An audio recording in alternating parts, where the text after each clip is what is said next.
একাত্তরের মুক্তিযুদ্ধের সময় সংঘটিত হত্যা, গণহত্যা সহ মানবতাবিরোধী অপরাধের মামলায় নেত্রকোনার আটপাড়া থানার সোহরাব ফকির সহ 2 রাজাকারকে মৃত্যুদণ্ড দিয়েছেন আন্তর্জাতিক অপরাধ ট্রাইব্যুনাল।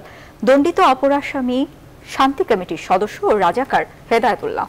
ট্রাইব্যুনালের চেয়ারম্যান বিচারপতি মোহাম্মদ শাহিনুর ইসলামের নেতৃত্বে 3 সদস্যের আন্তর্জাতিক অপরাধ ট্রাইব্যুনাল আজ এই রায় ঘোষণা করেন। এদিকে রায়ের সন্তোষ প্রকাশ করে দ্রুত কার্যকরের দাবি জানিয়েছে নেত্রকোনার মুক্তিযোদ্ধারা। বিস্তারিত হাবিবুল ইসলাম হাবিবের রিপোর্টে। বেলা 11:30টার দিকে নেত্রকোনার রাজাকার হেদায়েতুল্লাহ ও সোহরাব ফকিরের বিরুদ্ধে একাত্তরের মানবতাবিরোধী অপরাধ মামলার রায় পড়া শুরু করেন আন্তর্জাতিক অপরাধ ট্রাইব্যুনালের চেয়ারম্যান বিচারপতি মোহাম্মদ শাহিনুর ইসলামের নেতৃত্বে গঠিত 3 সদস্যের বেঞ্চ। 218 পৃষ্ঠার রায়ের সারসংক্ষেপ পড়া শেষে এ 2 রাজাকারের মৃত্যুদণ্ডের আদেশ দেন ট্রাইব্যুনাল। পরে ট্রাইব্যুনালের প্রসিকিউটর জানান, আসামিদের বিরুদ্ধে আনা 6টি অভিযোগই সন্দেহাতীতভাবে প্রমাণিত হয়েছে। এর মধ্যে 3টি অভিযোগে আসামিদের সর্বোচ্চ সাজা মৃত্যুদণ্ড দিয়েছেন আদালত। আটপাড়া থানায় যে নৃশংস ঘটনা ঘটিয়েছেন, হত্যা, নির্যাতন, ডেপুটেশন, অগ্নিসংযোগ সহ মানবতা বিরোধী সমস্ত অপরাধগুলো ঘটেছিলেন।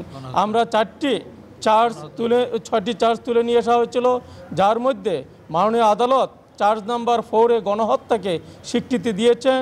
7 জন হিন্দু সিভিলিয়ানকে নির্মমভাবে এবং নিষ্ঠুরভাবে শুধু হত্যা করে তারা ক্ষান্ত হয় নাই, বাড়িঘর লুণ্ঠন, অগ্নিসংযোগ করে তাদেরকে ভয়ভীতি দেখিয়ে দেশ থেকে বিতাড়িত করেছিলেন।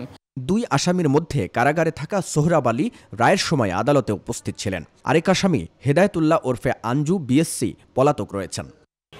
এদিকে এর রায়ে সন্তোষ প্রকাশ করে তা শিগগিরই কার্যকরের দাবি জানিয়েছেন নেত্রকোনার মুক্তিযোদ্ধা কমান্ড কাউন্সিলের সদস্যরা। আজকে তার রায় হয়েছে, আমরা মুক্তিযুদ্ধ সন্তান এবং মুক্তিযোদ্ধারা খুব আনন্দিত এবং গর্বিত। আমরা সরকারের কাছে আবেদন জানাবো, ট্রাইব্যুনালের কাছে আবেদন জানাবো, অতি দ্রুত বাংলাদেশের যে কোনো জায়গায় তার অবস্থান থাক, তাকে গ্রেফতার করে আজকের এই রায় কার্যকর করার জন্য আমরা দাবি জানাই। 2017 সালের 10 জানুয়ারি তাদের বিরুদ্ধে অভিযোগ আমলে নেওয়ার আদেশ দেন ট্রাইব্যুনাল। হাবিবুল ইসলাম হাবিব, নিউজ 24, ঢাকা।